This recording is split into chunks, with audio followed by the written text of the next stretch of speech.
నమస్కారం అండి. SB news 9550 కి స్వాగతం సుస్వాగతం. ఏ రోజు వార్త ఆ రోజు మనకు అప్డేట్ కావాలంటే ఎస్బీ న్యూస్ 9550 ఛానల్ ను మీరు సబ్స్క్రైబ్ చేసుకుంటే ప్రతి రోజు వార్త మీకు అప్డేట్ గా ఉంటుంది.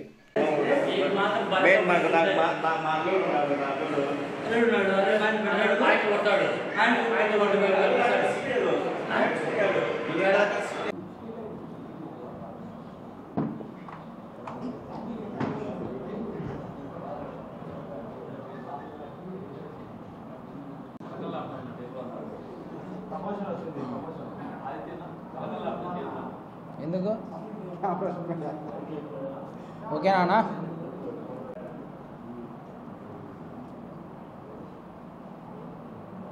టీ చేయనా? అది 12 అదంతా 5-6 నిమిషాలు.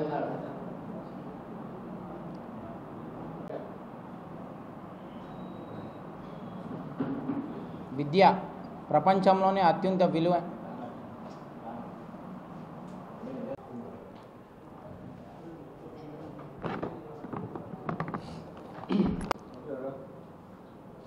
విద్య పిల్లలకు మనం ఇచ్చే వెలకట్టలేని ఆస్తి, ప్రపంచంలోనే అత్యంత విలువైన ఆయుధం. అలాంటి విద్యని ఒక పేదోడి కళ, ఒక మధ్యతరగతోడి ఆశ. తన పిల్లల్ని బాగా చదివించుకోవాలా ఉన్నత విద్యని. అలాంటి కళని, అలాంటి ఆశని నెరవేర్చిన నాయకులు మన భారతదేశంలో ఇద్దరు. ఒకరు దివంగత నేత ప్రియతమ నాయకుడు రాజశేఖర రెడ్డి గారు, ఇంకొకరు మా దైవం జగన్మోహన్ రెడ్డి గారు. ఏ విధంగా ఫీజు రీయింబర్స్మెంట్ తీసుకొని వచ్చి ఎన్నో లక్షలాది మంది పేద బడుగు బలహీన వర్గాల వాళ్ళకి ఉచిత విద్య అందించిన ఘనత రాజశేఖర రెడ్డి గారికి దక్కుతుంది. అలాగే ఫీజు రీయింబర్స్మెంట్తో కేవలం బీటెక్ డిగ్రీ వాళ్ళకే అందుతుంది. ఎల్కేజీ నుంచి ఇంటర్ వరకు కూడా వాళ్ళకు కూడా మనం ఆర్థిక భరోసా ఇవ్వాలనే ఉద్దేశంతో అమ్మఒడి అనే గొప్ప కార్యక్రమం దేశంలో ఎక్కడా లేని విధంగా మొట్టమొదటిసారిగా మన రాష్ట్రంలో మా దైవం జగన్మోహన్ రెడ్డి గారు తీసుకురావడం జరిగింది. దాని ద్వారా జగన్మోహన్ రెడ్డి గారు ముఖ్యమంత్రిగా దిగిపోయినప్పటికీ, కొత్తగా ముఖ్యమంత్రిగా ఎన్నికైన చంద్రబాబు నాయుడు గారు వచ్చినప్పటికీ ఇప్పటికీ ఏడాది పూర్తవుతుంది. ఏడాదిలో దాదాపు ఫీజు రీయింబర్స్మెంట్ నిధులు ప్లస్ వసతి దీవెన నిధులు 6,200 కోట్లు బకాయిలు. మన రాష్ట్ర చరిత్రలో ఎప్పుడు కూడా ఈ విధంగా బకాయిలు ఎప్పుడూ లేవు. అలాగే వసతి దీవెనను, నాడు నేడు కార్యక్రమాన్ని కూడా పక్కన పెట్టేసిన ప్రభుత్వం కూటమి ప్రభుత్వం. నిజంగా ఈరోజు కళాశాలలు చూస్తే ముందు కళాశాలలో నిర్భయంగా హాయిగా ప్రవేశించే రోజుల నుంచి భయంగా అడుగుపెట్టే రోజులు తీసుకొని వచ్చింది కూటమి ప్రభుత్వం. ఫీజు రీయింబర్స్మెంట్ నిధులు అందక ఎంతోమంది విద్యార్థులు ఇవాళ రోడ్డుల పాలవుతున్నారు. ఎంతోమంది పేద విద్యార్థులు ఫీజులు కట్టలేక ఆత్మహత్యలు చేసుకునే పరిస్థితి కూడా వచ్చింది. లోకేష్ గారు ట్విట్టర్లో గత జూన్ నుంచి ఈ జూన్ వరకు దాదాపు 4 సార్లు ఫీజు రీయింబర్స్మెంట్ నిధులు మేము విడుదల చేస్తున్నామని చెప్పడమే జరిగింది. ఆయన నిజంగా ట్విట్టర్లో పోస్ట్ చేయడం తప్ప దాన్ని అమలు చేయడంలో నోచుకోవడం లేదని నిజంగా ఒక ముఖ్యమంత్రి కొడుకు, ఒక విద్యాశాఖ మంత్రి గారు చెప్పినా కూడా ఈ కూటమి పరిపాలనలో ఇప్పటి వరకు నిధులు విడుదల కాలేదంటే నిజంగా విద్యార్థుల పైన ఏమన్నా కొంచెమైనా చిత్తశుద్ధి ఉందా అని నేను అడుగుతున్నా. అలాగే తరగతి గదుల్లో ఉండాల్సిన విద్యార్థులు ఇవాళ బయట తిరుగుతూ ర్యాలీలకని ఫీజు రీయింబర్స్మెంట్ నిధులు పడలేదని బయట తిరుగుతున్నారు. అలాగే పెన్ను పట్టుకోవాల్సిన చేతులలో ఇవాళ ప్లే కార్డ్ పట్టుకొని నిరసన తెలుపుతున్నారు. నిజంగా ఫీజు రీయింబర్స్మెంట్ నిధులు ఎందుకు విడుదల చేయాలి అనేది మాకు ఇప్పటికి కూడా అర్థం కాని ప్రశ్న. ఎందుకంటే ఇప్పటి వరకు చూస్తే కూటమి ప్రభుత్వం వచ్చి 14 నెలలు అవుతుంది. 14 నెలల్లో దాదాపు 1,85,000 కోట్ల రూపాయలు అప్పు తీసుకురావడం జరిగింది. అంటే నిమిషానికి చంద్రబాబు నాయుడు ప్రభుత్వం 30 లక్షలు అప్పు తీసుకుంటుంది ఒక నిమిషానికి.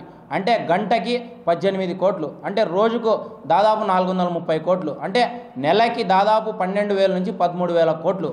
అంటే దాదాపు నీకు 14 నెలలకు గాను 1,85,000 కోట్ల రూపాయలు అప్పు తీసుకోవడానికి నీకు డబ్బు ఉన్నప్పుడు కేవలం వసతి దీవెన ఫీజు రీయింబర్స్మెంట్ నిధులు 6,200 కోట్లు విడుదల చేయడానికి నీకు మనస్సాక్షి లేదా అని చంద్రబాబు నాయుడు గారిని అడుగుతున్నా.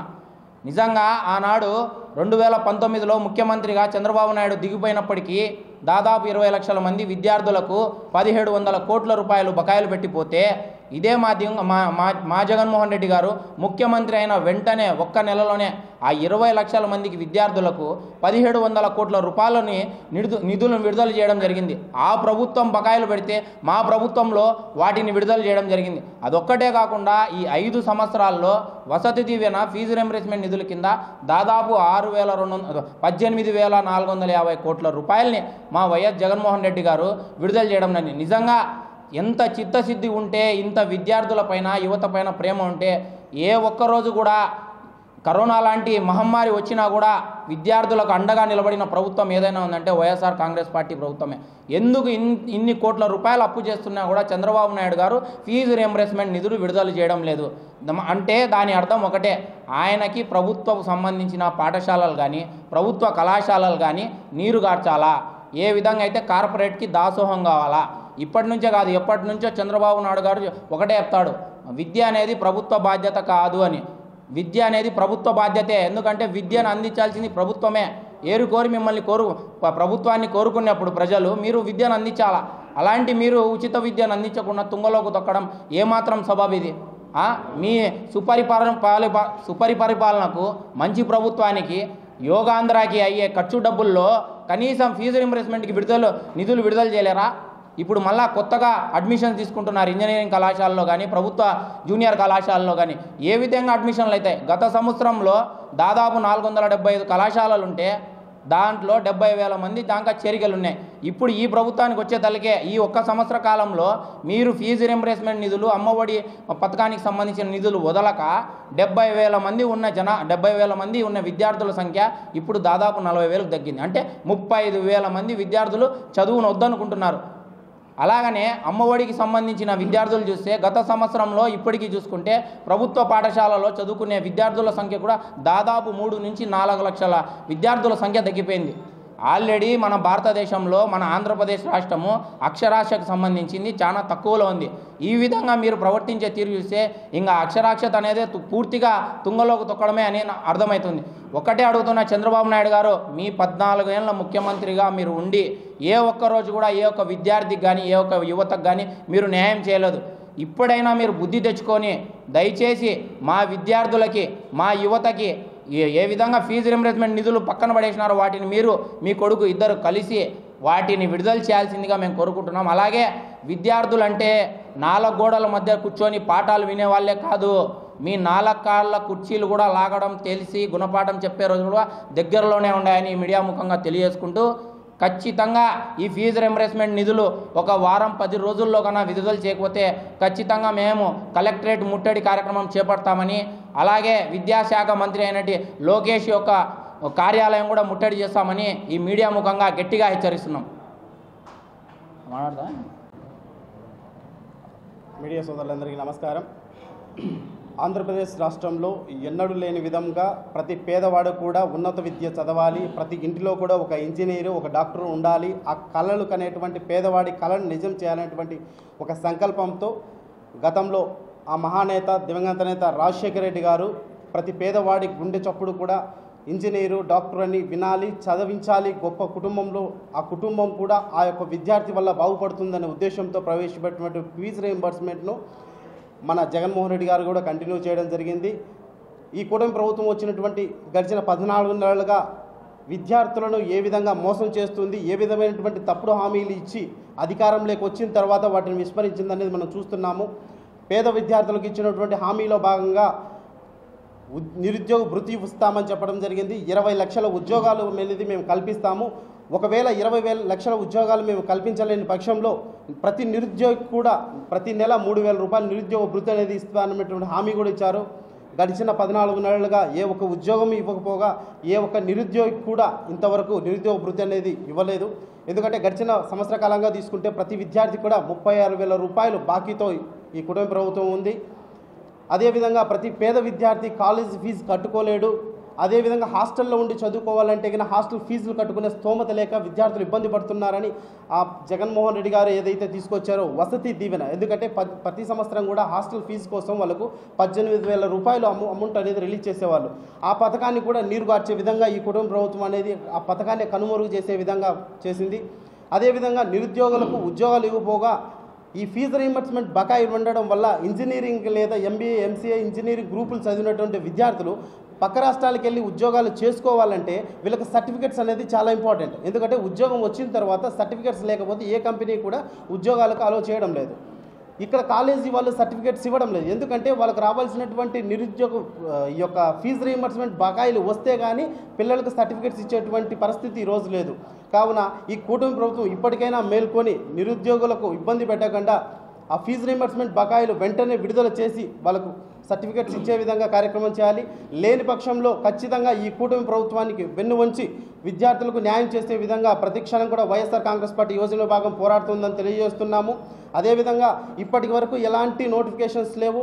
వెంటనే ఖాళీ ఉన్నటువంటి అన్ని ప్రభుత్వ శాఖల్లో ఉన్నటువంటి ఉద్యోగాల నోటిఫికేషన్ రిలీజ్ చేసి ఉద్యోగాలు కల్పించాలనేటువంటి నినాదంతో ముందుకెళ్తాము.